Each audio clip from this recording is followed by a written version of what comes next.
After several years of waiting, the next installment in the Puss in Boots series has arrived. Puss in Boots: The Last Wish focuses on heroes and villains, both old and new, all striving for the legendary wishing star, with Puss hoping to use this magic wish to regain his 9 lives. There are a lot of great characters, but where exactly do they fall on the morality spectrum? Hey guys, I'm Brad with Wicked Binge, and this is Puss in Boots: The Last Wish, Good to Evil. Alright, before we start, major spoilers going forward, so if you don't want any twists or surprises ruined for you, go over to your local theater and watch this movie before you watch this video. With that said, let's get to the ranking. As always, we're going to be starting with our purest and most heroic characters before working our way down. These characters are the good. The gold medal of good goes to Pero. Honestly, this puppy just takes being good to the next level. Living amongst cats when he first meets a retired Puss in Boots, Pero hopes to one day become a therapy dog and help people through their emotional issues. While he's not an official therapist, we do see him personally help both Puss and Goldie through talking with them. I'm Puss's best friend! No, he isn't. Beyond that, Pero is just looking for some friends, since he doesn't have any or a family of his own. Although he can be clingy, Pero is also incredibly trusting, believing in the good of others, as well as being very selfless. He doesn't even want the last wish, believing that he already has everything he needs, and just wants to focus on making his friends happy. And that's why he gets the top spot. For our silver medal of good, we're giving it to the Cricket. If you know the classic Pinocchio tale, then you already have a pretty good idea of who this guy is supposed to be, even if they don't refer to him as Jiminy. Either way, the Cricket is part of Jack Horner's magical items collection, going on the quest for the wishing star alongside Jack's other magical weapons. Credit where it's due. When he takes up the role of Jack's conscience, the Cricket does at least try to get through to Jack, believing there is good in everyone. Thankfully, this belief doesn't blind him to the truth about Jack being an absolutely awful person. Once the Cricket realizes this, he gives up on Jack and, in a surprise twist, even plays a part in making sure that Jack doesn't get the last wish, which is really satisfying to see. The bronze medal of good goes to Mama Luna. As a lover of cats, Mama Luna's home is open to any stray that comes by. While her home can be a bit dull for more active cats like Puss in Boots, she still makes sure to provide plenty of food, yarn balls to play with, and space for sleeping. She could probably set up a couple of more litter boxes though. While she may be just an ordinary human, Mama Luna is still very protective of her cats, who she loves like they were her own babies, and tries to fight for them when the Three Bears crime family threatens them. The only negative that we could say about her is that while she notices that Puss is no ordinary house cat, she still insists on treating him like one, making the experience of retirement more draining and unbearable. This is a person party, Pickles! This isn't cruel, but we still felt like we had to take away a couple more points. Next is the village doctor. He's a minor character, being the one to tell Puss that he died. He also, apparently, fills several other roles in the small village, such as the town's barber. Though he is a bit kooky, and as Puss says, doesn't always seem to have the best bedside manner, this doctor does seem to at least care about his patients and that he insists that Puss retire before he loses his last life. He doesn't want to see Puss get himself killed, and even though Puss seems to disregard him, the doctor still gives him advice and a few cat treats for the road, showing that he isn't a bad guy, even if he sometimes has to deliver bad news. Now we have Puss in Boots. In many ways, Puss is still the same sword-wielding cat we all know and love, whether that be for better or for worse. Puss can be both heroic and mischievous, taking on a Robin Hood persona, as he happily does things like save people from giants or give stolen gold to villagers. And the rest of you, play double time! However, because his legend status is so important to him, Puss can sometimes come off as selfish and self-centered. He'll use his cuteness to manipulate others and will double-cross criminals like the Three Bears crime family. He tries to take the last wish for himself despite Kitty's suggestion that they try to share it, but while this wasn't a great moment, it's shown that it was brought on more by Puss's fear of death than any actual malice. In the end, Puss is able to do the right thing and save the day. So while we can't excuse his more questionable or slightly more criminal traits, we feel that he has a good heart. Now we have Kitty Softpaws. While not quite as heroic as Puss, Kitty has improved somewhat from the previous movie. Although she makes it clear just how hard it is for her to trust people, we never see her try to double-cross anyone except for other criminals like the Three Bears or Jack Horner. She's still a thief with quick paws, and while she may snatch things like his boots or hat from him just to mess with him, it's made clear that Kitty cares strongly about Puss's well-being, despite any grudges she may hold against him. Really? You call that cute? She also grows to care about Pero, helping rescue him several times, and plays her own part in stopping Jack. So, even if she isn't trying to be a legendary hero like Puss, Kitty is able to fall into the role fairly well. Next are the characters who fall in between. Welcome to the gray area. Starting off the tier, we have Mama Bear. Of the three bears, Mama Bear seems to be the kindest and most gentle. Surprisingly enough, she loves her family with all her heart and seems to especially have a deep connection with Goldie, who she welcomed to her family without hesitation. Mama also has an easygoing personality, despite being a literal mama bear. However, she has bear-like and criminal-like qualities, and can be tough and threatening. But because she's seemingly the kindest of the bunch, we felt that she earned a spot in the gray. Next is Goldilocks. As the de facto leader of the crime family, Goldie isn't afraid to be a little ruthless towards others, wanting to do whatever it takes to get her wish, even if it means stealing or roughing up some people. But when it comes to her family, well, this is where Goldie's softer side comes into play. While she does lie to her family about what she's planning on using the wish for,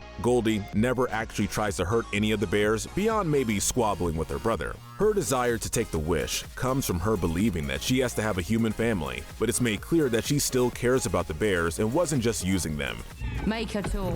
In the end, she realizes that the bears really are her true family, and even saves Baby Bear from getting destroyed by magic, finally accepting what she has as just right. Now we have Papa Bear. Papa probably gets the least focus of his family. Although he is the patriarch, he tends to let Goldie take the lead on their jobs. Though grumpy, Papa can also be easygoing and seems to love his kids just as much as Mama, even if he can be a little bit critical of Baby Bear. He also called out Goldie for not seeing them as her true family, but we feel this is fairly reasonable. Much like the other members of the Bear family, Papa isn't too bad of a guy, all things considered, being more of a mild criminal at best. Really, the worst thing we see from him is when he stuffs Mama Luna into a piano in the hopes of interrogating answers out of her. Still not great, but certainly not the worst thing we're going to be discussing on this list. We've come to the final member of the Bear family, Baby Bear. It isn't easy being the youngest, and Baby shows this by being just a bit bratty and surly, especially towards his human sister, who he doesn't even consider to be his sister at times.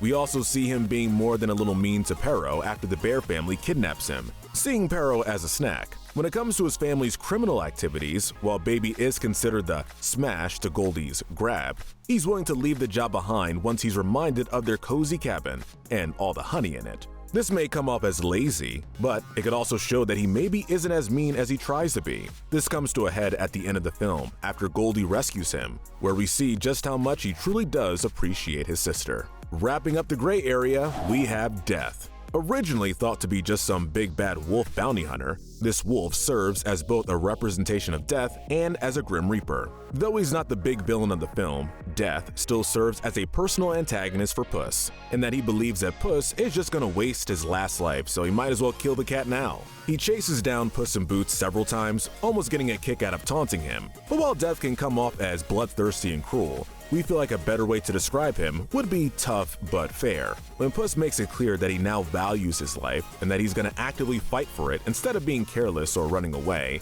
Death, although still annoyed, lets him go. Everyone thinks they'll be the one to defeat me. While he may enjoy a good chase, Death doesn't just kill for the sake of killing, and that he's able to respect those who see the value in their life. For these reasons, we feel that he just barely makes it into the gray area. We finally arrive at the most wicked baddies. These characters are the bad to evil. Our bronze medal of evil goes to the Baker's Dozen. These bakers are Jack Horner's personal army, using various weapons to fight off the different creatures and defenses of the Dark Forest. We don't know much about these guys, as they mostly just serve as faceless goons. As such, we have no idea whether they're actually evil or if they were forced to work for Jack for one reason or another. We can only judge them on their actions, and since they do assist Jack in his quest, trying their best to kill both Puss and Kitty, we had no choice but to put them in the bad tier. Maybe they have some good in them like Goldie and the Three Bears, but if they do, they sure don't make it very clear in their fight scenes. The silver medal of evil goes to the Serpent Sisters.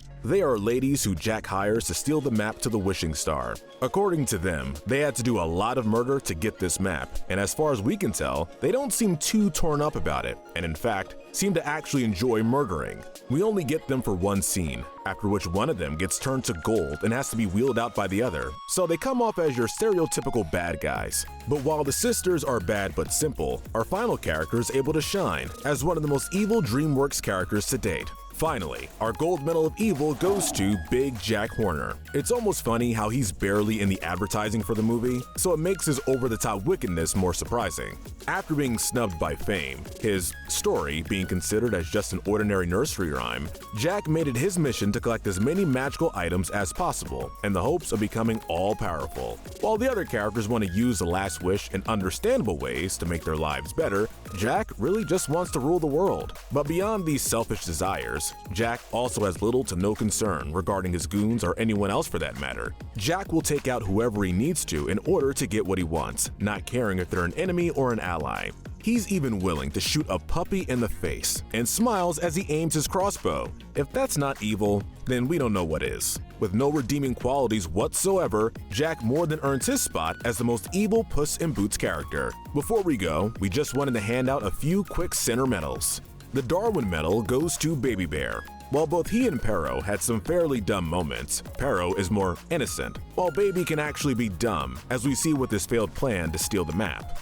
The Pride Medal is naturally going to Jack Horner. His ego is so huge that any slight against it is usually followed by Jack just straight up murdering the person who dared to make fun of him. We're also giving Jack the Envy Medal, as it's only when he sees Pinocchio getting more attention than him does he start going down the path of evil. The Greed Medal goes to the Serpent Sisters. As they state in the film, the only reason why they stole the map and murdered so many people is because Jack promised them their weight in gold. The Wrath Medal goes to Kitty Softpaws. In the first half of the film, she holds a grudge against Puss for running away and abandoning his plans to marry her, and she makes this very clear, both subtle verbal jabs and through a few hard kicks. And finally, we're giving the Lust Medal to Puss in Boots, and for two reasons.